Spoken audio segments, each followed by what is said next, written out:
Hello everyone, welcome to exam IQ. आज के इस वीडियो में हम कॉमनवेल्थ गेम के बारे में देखेंगे जो अभी रिसेंटली कंडक्ट हुआ है। आइए आज का वीडियो स्टार्ट करते हैं। देखिए, इंडिया ने इसमें टोटल अपने नाम 39 मेडल किया है, यानी इंडिया ने टोटल 39 मेडल जीता है, जिसमें कि 13 गोल्ड मेडल है, 17 सिल्वर मेडल है और 9 ब्रॉन्ज मेडल है। अब देखते हैं कि राष्ट्रमंडल खेल, जिसको कि हम कॉमनवेल्थ गेम्स बोलते हैं, ये आखिर है क्या। राष्ट्रमंडल खेल 4 साल में एक बार आयोजित होने वाली अंतर्राष्ट्रीय बहुखेल प्रतियोगिता है। ठीक है, ये 4 साल में एक बार होता है। इसका आयोजन किसके द्वारा करवाया जाता है? कॉमनवेल्थ गेम फेडरेशन के द्वारा। ठीक है, यानी कि राष्ट्रमंडल खेल महासंघ के द्वारा इसका आयोजन करवाया जाता है, जिसका कि हेडक्वार्टर कहाँ पे? लंदन में। याद रखिएगा, वेरी वेरी इंपॉर्टेंट हो जाता है कि कॉमनवेल्थ गेम्स फेडरेशन का हेडक्वार्टर कहाँ पे है? लंदन में। ठीक है, अब जो ग्लासगो कॉमनवेल्थ गेम्स 2026 का हुआ है उसको देख लेते हैं। तो नाम से ही पता चल रहा है कि इसका मेज़बान देश कौन बना है, किसने इसको होस्ट किया है, किस देश ने? तो ये किया है स्कॉटलैंड। स्कॉटलैंड के ग्लासगो जगह पे हुआ है ये। कब से कब तक हुआ था ये? 23 जुलाई से 2 अगस्त 2026 तक हुआ है। इसमें टोटल कितने देश ने पार्टिसिपेट किया है? तो टोटल 72 यानी कि 72 देशों ने क्या किया है? पार्टिसिपेट किया है। और जो इसका शुभांकर है, कि जिसको हम क्या बोलते हैं? मस्कट, वो कौन है? फिनी। फिनी क्या है कि ये एक स्कॉटलैंड का जो पशु है, राष्ट्रीय पशु है यूनिकॉर्न, उससे ये प्रेरित है। ठीक है, यहाँ पे आप फिनी को देख सकते हैं। ये क्या था? इसका शुभांकर था। ये भी वेरी इंपॉर्टेंट हो जाता है। अब देखिए, जो कॉमनवेल्थ गेम का इतिहास क्या रहा है, यानी कि राष्ट्रीय मंडल खेल का इतिहास क्या है, उसको देखते हैं। तो शुरुआत इसका कैसे होता है? शुरुआत ऑस्ट्रेलियाई मूल के एक एशली कपूर द्वारा 1891 में एक शाही खेल उत्सव का प्रस्ताव रखने के बाद हुआ था। फिर क्या हुआ कि पहला ब्रिटिश साम्राज्य खेल, अब यही किस में बदल गया? पहला ब्रिटिश साम्राज्य खेल में बदल गया, जो कि 1930 में हैमिल्टन कनाडा में आयोजित किया गया था।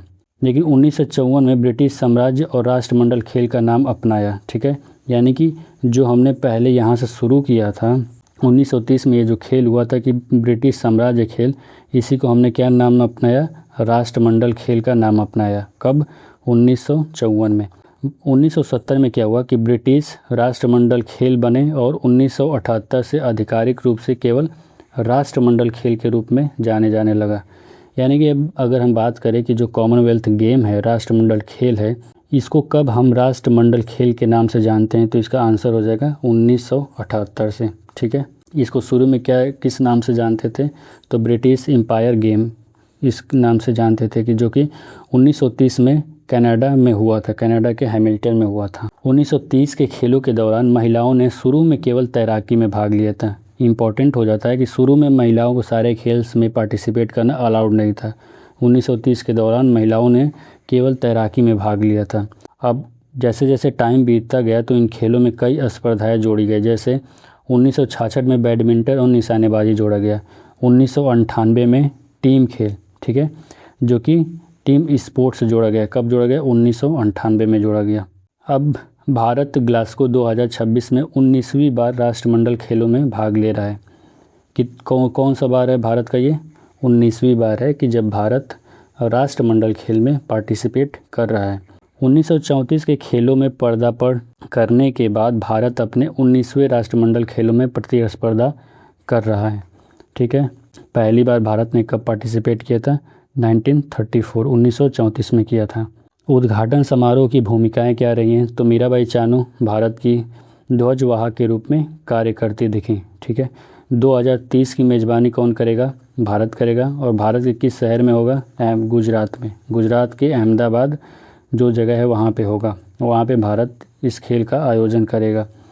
दूसरी बार ये भारत में हो रहा है। ठीक है, कौन सी बार हो रहा है? दूसरी बार भारत में हो रहा है। पहली बार कब हुआ था? 2010 में हुआ था। कहाँ पे हुआ था? दिल्ली में हुआ था। ठीक है, इंपॉर्टेंट क्या हो जाता है कि जो अभी ग्लासगो में हुआ है वहाँ पे मीराबाई चानू क्या बनी है? ध्वजवाहक बनी है। और भारत जो करेगा मेज़बानी 2030 में करेगा। इसके पहले भारत ने 2010 में किया था और ये दूसरी बार रहा। ठीक है, अब भारत ने पहली बार कॉमनवेल्थ गेम्स में कब पार्टिसिपेट किया था? उसका आंसर हो जाएगा 1934 में। आगे बढ़ते हैं।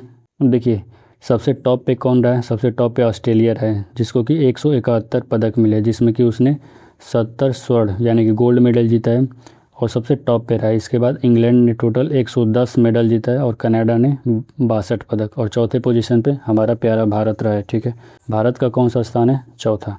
ठीक, यहाँ पे आप टेबल देख सकते हैं कि ऑस्ट्रेलिया टॉप पे, इंग्लैंड सेकेंड पे, कनाडा थर्ड पे, इंडिया फोर्थ पे, स्कॉटलैंड पाँचवें पे, न्यूजीलैंड सिक्स पे, नाइजीरिया सेवेंथ, जमाइका 8 और वेल्स 9th। ठीक है, और 10th पे कौन है? मलेशिया है। तो अपने भारत का बस याद होना चाहिए कि भारत ने टोटल कितना मेडल अपने नाम किया? 39 मेडल। ठीक है, और टॉप पे कौन है? ऑस्ट्रेलिया। मुक्केबाजी जो है वो भारत का सबसे मजबूत खेल के रूप में उभरा है। ग्लासगो को देखने के बाद हमें ये पता चला है कि सबसे मजबूत जो खेल है भारत का वो कौन सा है? मुक्केबाजी, जिसमें भारत ने 7 गोल्ड मेडल जीता है। और इसी के साथ साथ टोटल मुक्केबाजी में जो भारत का मेडल है वो कितना हो गया है? 10। अस्मिता डे ने जूडो में भारत का पहला राष्ट्रमंडल खेल स्वर्ण पदक जीतकर इतिहास रचा है। इसके बाद हर्ष सिंह राष्ट्रमंडल खेल का स्वर्ण पदक जीतने वाले भारतीय पुरुष जूडोका बने। वही चीज़ यहाँ पे इंग्लिश में है। शर्मिला धनखड़ पैरा एथलीट्स में राष्ट्रमंडल खेल का स्वर्ण पदक जीतने वाली भारत की पहली पैरा एथलीट्स बनी हैं।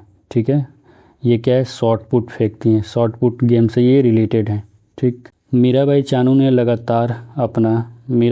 लगातार अपना तीसरा राष्ट्रमंडल खेल स्वर्ण पदक जीता।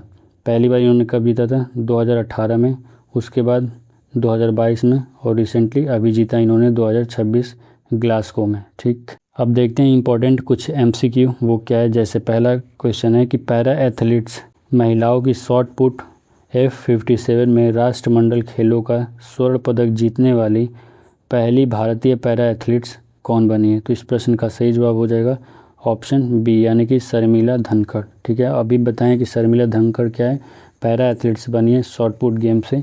इन्होंने क्या जीता है? गोल्ड मेडल जीता है।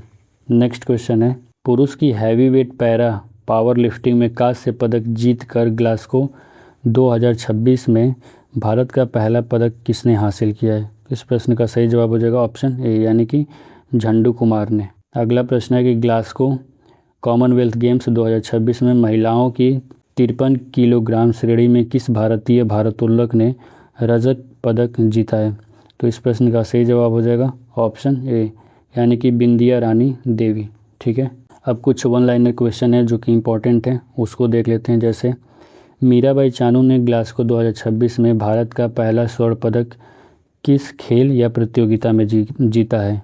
तो इसका सही जवाब हो जाएगा वेट लिफ्टिंग, यानी कि भारोत्तोलन में इन्होंने अपना क्या किया है? स्वर्ण पदक जीता है। अगला प्रश्न है कि 2.25 मीटर की कूद लगाकर पुरुषों की ऊंची कूद में राष्ट्रमंडल खेलों का रजत पदक जीतने वाले भारतीय कौन बने हैं? तो इस प्रश्न का सही जवाब हो जाएगा सर्वेश कुमार। अपने राष्ट्रमंडल खेलों के पर महिलाओं की 53 किलोग्राम भारोत्तोलन स्पर्धा में रजत पदक जीतने वाला व्यक्ति कौन बना है? तो ये इसका सही जवाब हो जाएगा ज्ञानेश्वरी यादव। वैसे ही ऋषिकांत सिंह ने भारोत्तोलन की श्रेणी में भारत के लिए रजत पदक जीता है। ठीक है, तो किस में इन्होंने जीता है? पुरुषों की 60 किलोग्राम की श्रेणी में इन्होंने जीता है। मुक्केबाजी के अलावा किस खेल में भारत ने 2 स्वर्ण पदक जीते हैं? जो इन खेलों में देश के लिए पहली बार ऐसी सफलता मिली। ये बहुत इंपॉर्टेंट क्वेश्चन हो जाता है। ठीक है, जहाँ पे भी ऐसा क्वेश्चन है कि पहली बार, वो बहुत इंपॉर्टेंट क्वेश्चन हो जाता है। तो इसका आंसर हो जाएगा जूडो। वैसे ही ग्लासगो 2026 में 2 पदक, एक रजत और एक कांस्य जीतने वाले भारत के एकमात्र एथलीट्स कौन बने? तो इस प्रश्न का सही जवाब हो जाएगा प्रीति पाल। अगर आपको ये वीडियो पसंद आया तो प्लीज़ इस चैनल को सब्सक्राइब कर सकते हैं। Thank you for watching this video.